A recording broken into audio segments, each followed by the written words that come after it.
Ouais, je t'ai Tumoné, c'est Mousson, on se retrouve aujourd'hui pour une nouvelle vidéo. Je pense que c'est une des séries que vous attendiez le plus sur la chaîne et ça fait super longtemps que je l'ai pas proposé, mais on est parti pour un thread d'horreur des abonnés. Pour ceux qui connaissent pas le concept, je vous invite dès maintenant à m'envoyer votre histoire la plus flippante que vous avez, que je puisse l'adapter justement en vidéo et vous mettre à l'honneur dedans. Plus j'aurai de contenu et plus je pourrai prévoir des épisodes où justement je parlerai de vous. Avant qu'on parte sur les anecdotes horreur de mes abonnés, je t'invite dès maintenant à lâcher un like, à activer la cloche des notifications et si tu l'as pas encore fait, bah abonne-toi, c'est la base.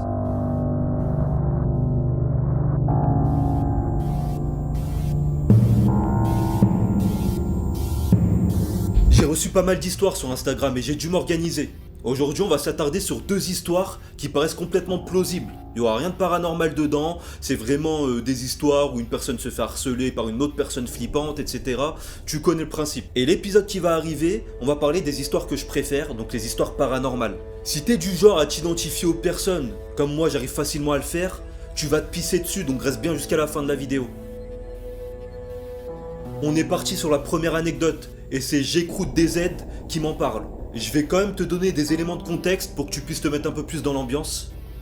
Cette histoire s'est déroulée dans une maison de campagne, un peu reculée et en plein hiver, ce qui fait qu'il faisait nuit cher tôt, et donc c'était cher inquiétant. Il me raconte justement que ça s'est déroulé pendant les vacances d'hiver et qu'il était parti chez un pote pour passer les vacances. Ils se retrouvaient souvent à trois dans la maison parce que oui, les parents pendant les vacances, ils taffaient. Ce qui est sûr en tout cas, c'est que pour cette première soirée de vacances, ils l'ont passé tout seuls. Donc à s'occuper comme des ados, hein. J'imagine que ça joue à FIFA, rien de fou, t'as vu? Mais petit à petit, tu vas te rendre compte que ça va partir en cacahuète. Faut noter que la maison est tout équipée niveau sécurité. T'as des caméras, t'as des lampes avec détecteurs de mouvement, et ça va bien les aider dans cette histoire. Les trois gamins passent leur soirée tranquille, et à un moment dans la soirée, t'as le détecteur de mouvement qui se déclenche. Les lumières s'allument, et eux ils s'inquiètent pas trop. Ils se disent bon, c'est l'heure à laquelle mes parents reviennent du taf, y a pas de problème, ils se posent pas trop de questions. C'était une grosse erreur de pas aller vérifier, mais bon, ils ont continué leur soirée, et cette première soirée, elle s'est très bien passée en soi, y a rien eu de bizarre. Le lendemain, ils s'organisent une petite journée au lac, qui est pas loin de chez eux, à 2 pâtés de maison. Mais juste à côté, il y a un city stade où ils décident aussi de jouer au foot par la même occasion. Ils ont la bonne idée de traîner là-bas jusqu'à 18-19h, et donc la nuit tombe. Surtout que le papa du pélo qui les accueille, il avait prévu d'aller les chercher parce qu'il terminait le taf un peu plus tôt aujourd'hui. C'était le moment d'aller rejoindre le père, et là, pour y aller, c'est obligé de traverser une route complètement vide, il fait noir, il n'y a que des forêts autour, donc c'est super flippant. Là, ils retombent sur une silhouette un peu flippante. Ils le décrivent comme une personne assez grande, mais ils n'avaient pas décelé un peu ses particularités physiques, ni ses vêtements ou quoi que ce soit. Encore une fois, il faisait trop sombre. Ça commence à paniquer, mais ils se sont dit, bon, à 100 mètres, il y a mon père qui m'attend, j'ai aucun problème, je vais pas m'inquiéter pour ça. Ils finissent par arriver au lieu de rendez-vous, sauf que le papa est toujours pas là. Donc eux ils commencent un peu à paniquer, sachant que la personne bizarre qu'ils ont rencontrée juste avant, il était là en train de les suivre, en marchant, hein, il a pas été menaçant ou quoi, mais il les suivait. Ça commence à paniquer, à se pisser dessus, à se monter la tête, et ils se disent bon juste là-bas il y a un virage, on va semer le pélo bizarre, comme ça on sera tranquille. Ils décident de s'enfuir pour semer le pélo bizarre, et ils traversent une route super dangereuse sans luminosité, en plein milieu de la forêt. Le père de son pote finit par les retrouver et les ramène à la maison sains et saufs. La soirée se termine correctement et le surlendemain, ils décident de retourner à Slack. Bah oui, j'ai envie de te dire, c'est une très bonne idée. La veille, tu rencontres un pélo chelou qui est sur tes côtes et qui te course, et le lendemain, tu y retournes.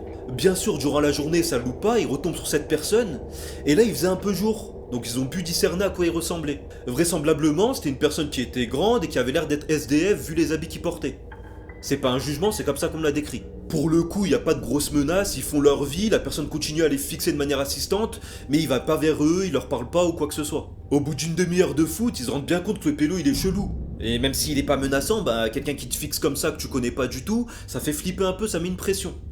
Donc ils se rendent compte qu'il y a quelque chose qui va pas, et ils se disent bon, on va se barrer là, on va pas rester ici devant lui à jouer au foot. Sauf que le SDF, au moment où ils se sont levés pour partir avec leur ballon, il s'est levé aussi, il a commencé à les suivre. La grosse panique, parce que ça fait 2 jours de suite qu'il se passe des trucs chelous avec ce gars, ils décident de partir en courant à l'opposé de leur habitation. Bah oui, déjà qu'ils sont menacés par une personne, ils ont pas envie que la personne connaisse leur domicile, sinon ils sont dans la merde. Sachant qu'encore une fois, chez eux, il y avait personne pour les protéger, ils étaient seuls. Ce qui a été un très bon réflexe, c'est de se dire en plus d'aller à l'opposé de mon habitation, je vais aller à un endroit où il y a du monde. Des personnes chez qui je peux sonner, des personnes que je peux rencontrer, comme ça au pire des cas ils peuvent m'aider. Après quelques minutes de course-poursuite, ils regardent un peu autour d'eux, à gauche, à droite, et ils voient que la personne ne les suit plus du tout. Il reste qu'à aller un petit quart d'heure pour être sûr qu'ils sont en sécurité, et ils se disent tranquille, il a dû partir, y a pas de souci, on va rentrer à la maison, de toute façon nos parents ont dû rentrer. En arrivant à proximité de leur domicile, ils se rendent compte qu'à 20 mètres, ce SDF était planté devant chez eux. Grosse panique, ils courent chez eux pour se barricader et s'enfermer et rester en sécurité. Comme je te disais au début de cette histoire, la maison est équipée de caméras.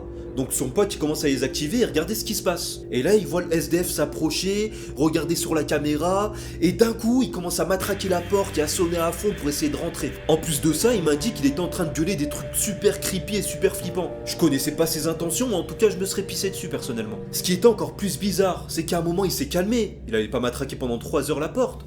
Sauf qu'il est resté planté devant, à faire des tours, à regarder bizarrement et tout. Ça se voyait qu'il rigolait pas du tout. Et s'il était là, c'était pour leur faire du mal. Il regardait la caméra avec des sourires douteux, il murmurait des choses dégueulasses, ça donnait pas envie d'y être honnêtement. Réflexe logique, les deux gamins essayent d'appeler la police. Et comme par hasard, c'est à ce moment-là que ça tombe, ils ont plus de batterie. Ils se rabattent sur le téléphone fixe, et au moment où ils commencent à appeler la police, t'as le gars qui part en courant. Le gars a littéralement disparu en 1 minute, alors que pendant une demi-heure il était devant chez eux, à tourner, à regarder, à essayer de rentrer. Il m'explique aussi que jusqu'à aujourd'hui c'est la première fois qu'il en parle à quelqu'un, parce qu'à l'époque il avait vraiment peur que personne ne croie, etc. Je vais être honnête avec toi, pourquoi tu veux qu'on ne croie pas? C'est quelque chose qui arrive, les stalkers ça existe, on le sait, donc y a pas de souci, les pervers y en a de partout, donc ton histoire est tout à fait plausible. Et je pense qu'elle a dû arriver à beaucoup de monde. Mais ce qui est le plus choquant dans cette histoire, c'est que tu comprends bien que depuis le détecteur du mouvement du début, c'était la même personne qui était en train de les suivre, de les espionner, etc. Jusqu'à qu'ils décident de passer à l'acte.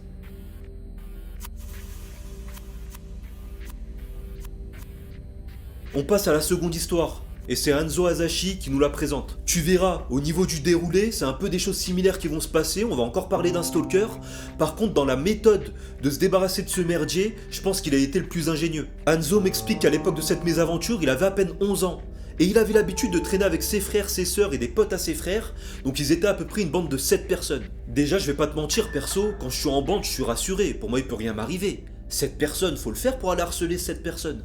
Mais bon, tu vas voir que tout est possible. Bref, un soir, ils décident de sortir en bande super tard. Ils vont se promener dehors, etc.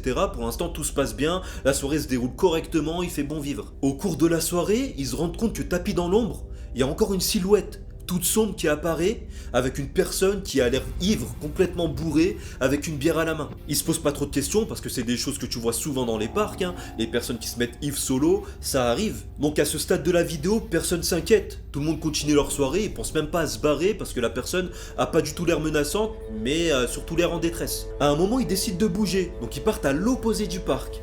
Encore un truc super bizarre, dès qu'ils se sont barrés, la personne qui était complètement bourrée s'est levée et les a suivis. Mais en mode, il les a suivis comme s'ils faisaient partie de la bande. Là, pour le coup, les gens se rendent bien compte que ça devient creepy, surtout qu'il est super tard la nuit et qu'il n'y a personne pour les aider, et se disent, bon, ça devient chelou, je pense qu'on va rentrer, en fait, on va pas rester dehors. Sur le chemin du retour, tu connais, ils parlent entre eux, ils commencent un peu à se monter la tête, donc la pression monte. T'en as un, il dit ouais, vous avez vu ce gars, il était super chelou. L'autre qui répond, en plus on l'a jamais vu dans ce village, il faut quoi ici? Et il commence un peu à flipper, à être parano. Ils rentrent chez eux, mais juste avant de partir dormir, ils se disent pourquoi on ferait pas une partie de cartes. La partie de cartes, elle avait lieu dans l'allée du bâtiment, justement. Donc ils étaient tranquilles, calés en bande, en train de jouer aux cartes, au Uno, quoi que ce soit. Donc tout se passait bien, et surtout qu'ils étaient quand même un peu plus en sécurité, parce que l'allée, elle est fermée. Un peu plus tard, ils se rendent compte que la personne bourrée les a suivis jusqu'à l'allée, et commence un peu les chaber à travers la vitre de manière super bizarre. Là, pour le coup, il était vraiment menaçant, et ça se voyait que c'était un danger pour tout le monde. Il avait vraiment des mauvaises idées en tête. Du coup, ils se rendent bien compte du danger, et que pour le coup, ils étaient pas du tout parano, et là, ils se précipitent dans leur appartement. Heureusement, t'avais l'allée ici, l'appartement était au rez-de-chaussée, donc très facile d'accès, ils se barricadent et ils ferment la porte à double tour. Derrière, ils décident de regarder à travers l'œil de bœuf, voir est-ce que le pélo les a suivis, est-ce qu'il a réussi à rentrer dans l'allée ou quoi que ce soit. Là, je te le donne en 1000, la personne était en même temps en train de regarder à travers l'œil de bœuf. Ils ont flippé. Ils savaient pas du tout c'était qui, ils l'avaient jamais vu ici, et ils savaient pas du tout ce qu'ils voulaient non plus. Je pense pas qu'ils voulaient des bonbons pour Halloween, non, ils voulaient les tuer, ça se voyait. C'est là où un gars de la bande a eu un move incroyable, c'était le génie de la bande lui. Il a décidé de partir sur YouTube et de mettre un enregistrement d'un appel à la police. Il l'a mis à fond dans les enceintes pour faire flipper la personne qui était dehors. Écoute, ça a totalement marché. La personne a flippé parce qu'elle a entendu qu'une patrouille était envoyée sur place et il s'est sauvé. À partir de là, plus personne ne l'a revu pendant au moins 2 semaines. Mais ça se termine pas ici. 2 semaines plus tard, Hanzo il était en train de jouer dehors avec un pote et là il voit un gars dehors, un adulte, qui était en train de demander de l'aide parce qu'il voulait rentrer dans son allée. Il essayait d'appeler une personne de l'allée pour qu'elle l'ouvre, mais personne venait l'aider. Donc il a appelé Hanzo justement. En mode s'il te plaît, si t'habites ici et que t'as le badge, ouvre-moi l'allée, je dois aller voir un pote au 3e étage, etc. Faut noter qu'on était encore dans la période Covid, donc masque obligatoire. Hanzo sur le coup il a pas fait le lien avec la personne qu'il avait rencontrée il y a 2 semaines, mais dès qu'il a retiré son masque, il a directement reconnu la personne bourrée qu'ils avaient rencontrée. Et donc cette personne qui était potentiellement dangereuse. Aujourd'hui elle était pas ivre, hein, peut-être qu'elle se comportait très bien, mais pour le coup, quand tu sais que c'est une personne qui t'a harcelé devant ton appartement, je peux te dire que ça te met un coup de pression. En tant que personne chelou, il fréquentait que des personnes cheloues. Et la personne dans l'allée qu'il voulait rencontrer, c'était une femme apparemment qui vendait de la drogue. Et c'est pour ça qu'il voulait faire affaire avec elle. Hanzo, il a esquivé la demande. Il a dit j'ai pas le temps ou j'ai pas mon badge, mais en tout cas, il lui a pas donné l'accès à l'allée. Quelques mois plus tard, il a appris que la personne à l'étage, celle qui vendait de la drogue justement, était décédée. Et là, tu connais, hein, il y a une grosse légende urbaine qui a tourné dans la ville, qui a indiqué que cette personne avait été tuée par la personne bourrée qu'ils ont rencontrée il y a quelques mois. On n'aura jamais le fin mot de l'histoire. En tout cas, moi, on me l'a pas donné. Mais je peux te dire qu'avec ce qu'il m'a raconté, c'est plausible. En conclusion, je vais être complètement honnête avec vous. Ces 2 histoires m'ont mis une pression de fou. Parce que moi, personnellement, dans ma vie, je suis jamais tombé sur des stalkers, des harceleurs ou quoi que ce soit. Donc de base, ça me parle pas. Mais quand je me dis que ces choses existent vraiment, qu'il y a vraiment des personnes qui vont suivre des gamins jusqu'à chez eux pour les kidnapper, leur faire des dingueries, c'est des histoires qu'on entend de plus en plus souvent. Heureusement je suis adulte aujourd'hui donc je crains rien. Après oui, moi les histoires qui me touchent le plus, c'est celles qui parlent de paranormal, de genoux, etc. Et justement j'ai des histoires croustillantes à te raconter sur le prochain épisode.